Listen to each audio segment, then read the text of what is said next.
mencegah penuaan dini. Itu yang keempat. Terus yang kelima, seperti ini teman-teman, menjaga metabolisme dalam tubuh. Menjaga metabolisme tubuh, ya seperti itu. Itu yang kelima ya, yang kelima. Maksudnya menjaga metabolisme tubuh itu dia tidak menyimpan banyak lemak yang jahat. Jadi menjaga metabolisme tubuh. Jadi yang mempunyai risiko obesitas itu bisa menurun dengan sering makan daun melinjo ini. Sehingga dalam organ-organ dalam tubuh itu dapat berfungsi dengan baik. Dapat berfungsi dengan baik ya teman-teman. Daun melinjo ini sangatlah bagus. Jadi kalau di rumah teman-teman punya, ya dimanfaatkan. Jadi jangan percaya kalau daun melinjo ini membuat bikin sakit pinggang atau asam urat.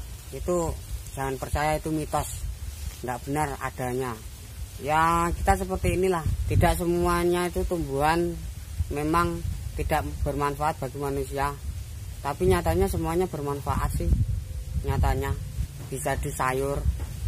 Coba ingat-ingat zaman dulu, apa ada orang yang ibaratnya makan pakai bumbu yang enak? Mungkin semuanya cuma pakai garam, plung cemplungin aja seperti itu udah enak. Buktinya orang zaman dulu itu orangnya sehat-sehat dan panjang umur seperti itu, karena tidak terlalu banyak zat kimia yang terkandung di dalam, seperti bumbu-bumbu apalah yang sekarang itu terkadang bumbu-bumbu ada zat kimia yang bumbu-bumbu yang dicampurin zat kimia sedikit, walaupun sedikit ya memang rasanya enak, tapi kan kita tidak tahu itu ada zat kimianya tidak, kan kita tidak tahu. Kita bukan profesor yang selalu meneliti hal-hal seperti itu, bukan. Jadi di sini saya itu hanya menyampaikan sesuatu, ya kita balik kilas saja lah. Dari zaman dulu itu kalau orang-orang makan tuh apa adanya, malah kita bikin sehat. Cuma ibaratnya makan singkong rebus saja badannya bikin sehat.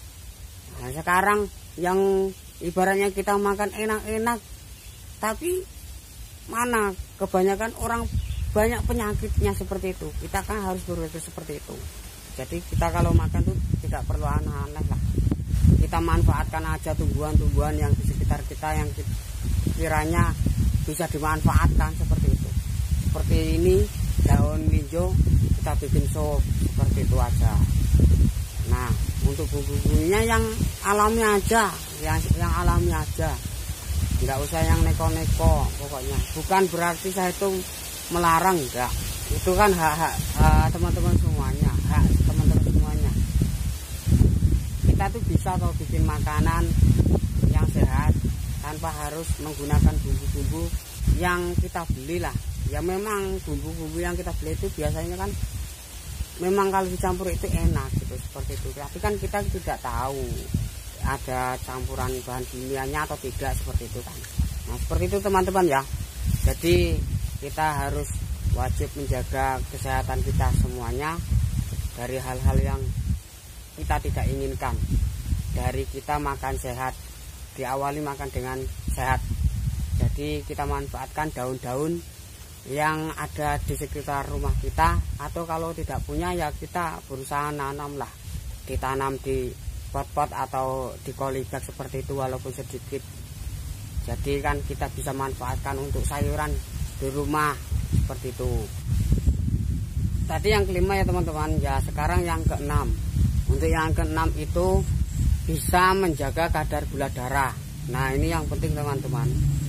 Antioksidan flavonoid yang terkandung dalam daun melinjo ini nyatanya dalam artikel juga mampu menjaga kadar gula dalam darah atau kadar gula darah. Nah sifat flavonoid atau antioksidan flavonoid itu bersifat anti diabetes. Jadi antioksidan flavonoid itu bersifat anti diabetes. Nah seperti itu teman-teman ya. Jadi kadang kan kita tidak tahu ya teman-teman ya, Semua orang tuh hanya kita halnya makan aja, tapi kita tidak tahu yang penting enak ya. Seperti itu kebanyakan orang seperti itu, yang penting enak, makan, kita senang, seperti itu. Memang benar, hati kalau senang, bikin hati senang, itu bikin badan juga sehat. Tapi kan untuk jangka panjang tidak tahu kan, seperti itu. Kita senang makan sekarang, tapi nanti untuk jangka panjang kan kita tidak tahu sehat atau tidaknya, seperti itu. Itu karena kesalahan makan kita kan, kita tidak tahu juga, seperti itu. Makanya kita harus hati-hati.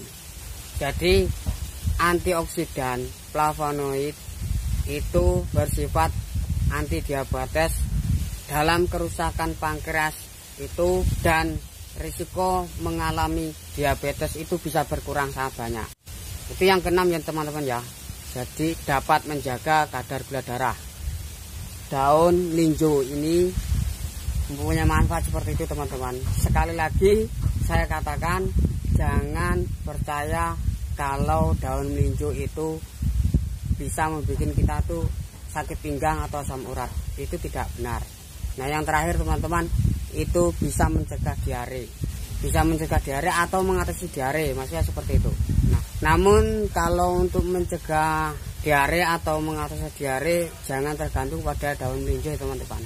Kalau mencegah diare itu ya yang kemarin saya video sebelumnya itu, daun jambu biji itu yang paling bermanfaat sekali. Jadi tidak perlu kita beli obat. Itu sangat manjur. Kalau di video sebelumnya itu kan mengulas tentang daun jambu biji ya. Itu soalnya kalau itu pasti bermanfaat sekali dan sangat manjur. Nah itu yang terakhir teman-teman ya. Jadi juga dapat mengatasi diare. Tapi jangan berfokus kepada daun linjo aja. Kalau untuk mengatasi diare itu mungkin hanya 50% lah, tidak banyak. Masih sangat manjur daun jambu biji. Itu sangat manjur sekali dari zaman dahulu, dari zaman nenek moyang. Daun jambu biji ini jadi alternatif untuk mencegah diare. Nah seperti itu teman-teman ya. Jadi kita harus bisa memanfaatkan daun-daun yang ada di sekitar kita, dimanfaatkan sebagai obat herbal, walaupun halnya dimasak dengan sedemikian rupa, seperti di sop, sayur asem, sayur bening, itu enggak masalah. Ini daun melinjo ini sangat bermanfaat, bukan bisa mengakibatkan sakit pinggang atau asam urat. Tidak benar, itu hanya mitos. Oke teman-teman, hanya segitu saja ulasan kali ini tentang daun melinjo. Semoga bermanfaat untuk teman-teman semuanya. Assalamualaikum warahmatullahi wabarakatuh.